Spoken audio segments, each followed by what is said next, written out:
اعوذ باللہ من الشیطان الرجیم بسم اللہ الرحمن الرحیم۔ ناظرین و سامعین السلام علیکم۔ امید ہے آپ خیریت سے ہوں گے اور ہمارے ویڈیوز سے مستفید ہو رہے ہوں گے۔ ناظرین و سامعین، امام محمد باقر علیہ السلام کی دنیا میں تشریف آوری کے موقع پر ہماری آج کی ویڈیو اسی مناسبت سے ہے جو آپ کو امام محمد باقر علیہ السلام کی علمی کاوشوں سے کچھ آگاہی فراہم کرے گی۔ تو چلیے چلتے ہیں اور دیکھتے ہیں کہ آج کی اس ویڈیو میں کیا ہے۔ ناظرین، حضرت امام محمد باقر علیہ السلام یکم رجب المرجب 57 ہجری جمعہ کے روز مدینہ منورہ میں دنیا میں تشریف لائے۔ علامہ مجلسی تحریر فرماتے ہیں کہ جب آپ بطن مادر میں تشریف لائے تو آباء و اجداد کی طرح آپ کے گھر میں غیب سے آوازیں آنے لگیں۔ جس روز آپ اس دنیا میں تشریف لائے اس رات ایک نور ظاہر ہوا۔ دیگر ائمہ طاہرین کی طرح آپ نے دنیا میں آتے ہی قبلہ رو ہو کر ذات خداوندی کو سجدہ کیا۔ آپ کا اسم گرامی رسول اکرم صلی اللہ علیہ وآلہ وسلم کی ہدایت کے مطابق محمد رکھا گیا۔ ناظرین، امام علیہ السلام کو باقر اس لیے کہا جاتا ہے کہ باقر سے مراد کسی چیز کو شک کرنے کے ہیں، یعنی کھولنے اور وسعت دینے کے ہیں، چونکہ آپ نے علوم و معارف کو دنیا میں متعارف کروایا اور انسانیت کی نئے علوم کی طرف نشاندہی کی، اس لیے آپ کی کنیت باقر قرار پائی۔ رسول اکرم صلی اللہ علیہ وآلہ وسلم نے حضرت جابر ابن عبداللہ انصاری کے ذریعے سے امام محمد باقر علیہ السلام کو سلام بھجوایا تھا اور یہ پیشگوئی فرمائی تھی کہ میرا یہ فرزند باقر العلوم ہوگا، علم کی گتھیوں کو اس طرح سے سلجھائے گا کہ دنیا حیران رہ جائے گی۔ ناظرین محترم، علامہ نجم الحسن کراروی اپنی کتاب 14 ستارے کے صفحہ 319 پر شیخ مفید اور علامہ شبلنجی کے حوالے سے لکھتے ہیں کہ علم دین، علم احادیث، علم سنت، تفسیر قرآن، علم سیرت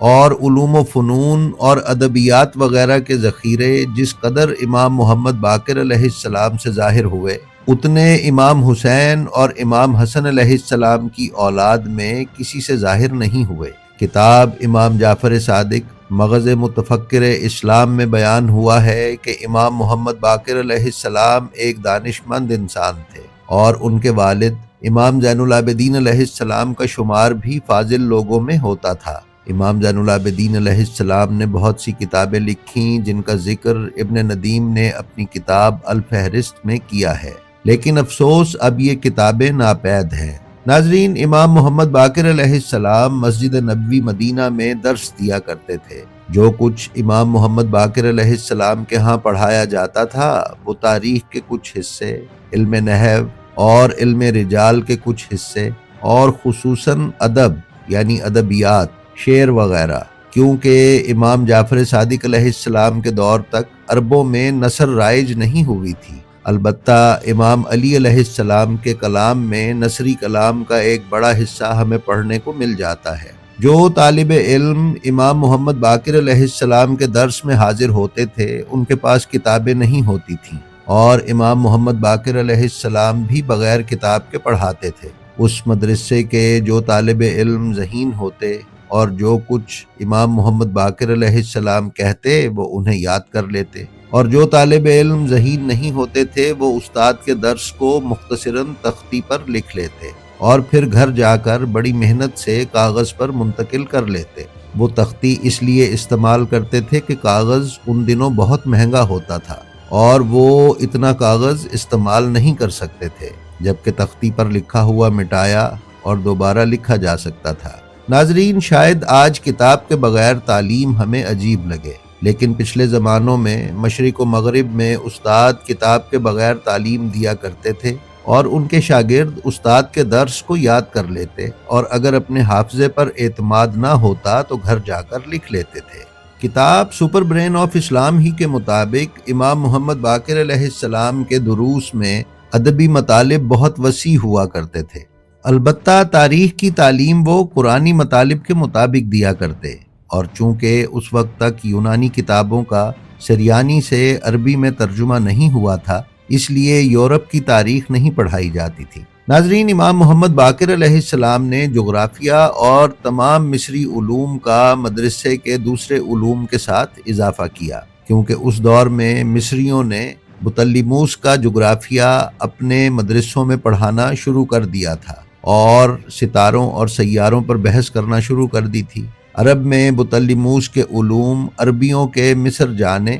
اور مصر سے لوگوں کے عرب آنے کے ساتھ رائج ہونا شروع ہوئے۔ یہ ایک عمومی خیال ہے جو ہم نے آپ کی خدمت میں پیش کیا۔ البتہ کتابوں اور تاریخ کا مطالعہ کیا جائے تو ہمیں معلوم ہوتا ہے کہ عرب بطلیموس سے کہیں پہلے ستارہ شناسی کے علم سے آگاہ تھے، اور وہ اپنے قافلوں کے ساتھ راستوں کا تعین مخصوص ستاروں کی ڈائریکشنز دیکھ کر کیا کرتے تھے۔ ناظرین، مدرسہ باقریہ میں، جو کہ بعد میں امام جعفر صادق علیہ السلام کے دور تک ایک یونیورسٹی کی شکل اختیار کر گیا، یہ علوم صراحت کے ساتھ پڑھائے جاتے تھے، کیونکہ جب ہم امام جعفر صادق علیہ السلام کے دور امامت کا جائزہ لیتے ہیں تو ہمیں معلوم ہوتا ہے کہ امام صادق علیہ السلام نے جس وقت درس و تدریس کا سلسلہ شروع کیا تو آپ جغرافیہ، حیات، فلسفہ اور فزکس بھی پڑھاتے تھے، جبکہ یہ بات تحقیق شدہ ہے کہ جس وقت امام جعفر صادق علیہ السلام نے پڑھانا شروع کیا اس وقت تک مغربی یعنی یونانی فلسفہ اور فزکس سریانی سے عربی میں ترجمہ نہیں ہوئی تھی، اور مترجمین نے صرف ترجمہ کرنے کا آغاز ہی کیا تھا اور بعض فلسفی اصطلاحات کو ابھی تک نہیں سمجھ پائے تھے۔ اس لیے ہم یہ ٹھوس شواہد کی بنا پر کہہ سکتے ہیں کہ امام جعفر صادق علیہ السلام نے ان مغربی علوم کو اپنے والد بزرگوار سے سیکھا، اور جب ان علوم میں ید طولہ حاصل کر لیا تو ان میں اضافہ بھی کیا۔ دنیاوی لحاظ سے یہ کہا جا سکتا ہے کہ اگر امام جعفر صادق اپنے والد گرامی سے ان علوم کو، جن کا ابھی سریانی سے عربی میں ترجمہ نہ ہوا تھا، نہ سیکھتے تو وہ ان علوم کی تدریس اپنی یونیورسٹی میں نہ کرتے۔ ناظرین، امام محمد باقر علیہ السلام کی اس یونیورسٹی میں اسٹوڈنٹس کو تعلیم دینے کا کوئی معاوضہ وصول نہیں کیا جاتا تھا، بلکہ الٹا ان کی رہائش اور قیام و طعام کا خرچ یہ مدرسہ خود اٹھاتا۔ کاغذ اس وقت تک اسلامی ممالک میں عوام میں متعارف نہیں ہوا تھا اور دوسرے ممالک سے لایا جاتا تھا۔ یونیورسٹی اپنے طالب علموں کو کتابیں اور مضامین لکھنے کے لیے کاغذ مفت مہیا کرتی، بلکہ امام جعفر صادق علیہ السلام نے یہ طریقہ متعارف کروایا تھا کہ بہترین مقالہ لکھنے والے شاگردوں کو اول، دوئم اور سوئم انعامات سے بھی نوازا جاتا تھا۔ ناظرین معظم، علامہ ذیشان حیدر جوادی نے اپنی کتاب نقوش عصمت میں اور ملک آفتاب حسین نے مجلہ ثقلین اسلام آباد میں بیان کیا ہے کہ امام سجاد علیہ السلام کی سن 95 ہجری میں شہادت کے بعد 114 ہجری تک امام محمد باقر علیہ السلام کو 19 سال کا عرصہ ملا۔ اس عرصے میں چونکہ بنی امیہ اور بنی عباس میں حصول اقتدار کی چپکلش ہو رہی تھی تو ان دونوں خاندانوں کے حکمرانوں کی نظریں آل رسول سے ہٹ گئی تھیں، اور امام محمد باقر علیہ السلام کے لیے ایسے سازگار حالات پیدا ہو گئے کہ وہ عوام الناس کو علم و دانش کی راہ پر لگا سکے۔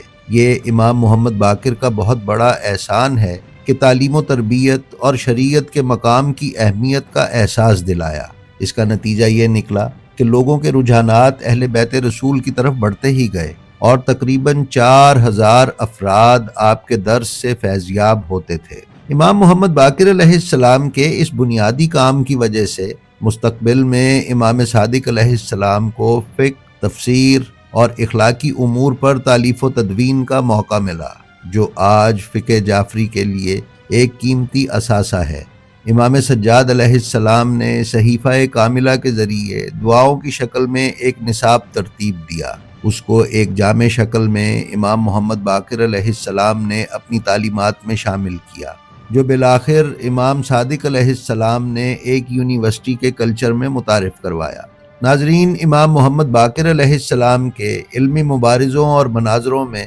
کفر و شرک، ظلم و ستم، جابر حاکموں کی تنبیہ، بے راہ روی اور اصلاح اجتماعی کی کوشش، اجتماعی عدل اور اس کی ضرورت شامل ہے۔ امام محمد باقر علیہ السلام کے دیگر علمی فیوز میں احکام فقہ کی تدوین، اجتہاد اور استنباط کے احکام کا مرتب کرنا، تقیہ کی موجودگی میں شیعی اعتقاد اور سیاسی شعور کی تربیت، فقہ، کلام اور مباحث اخلاق میں شاگردوں کی تربیت شامل ہے۔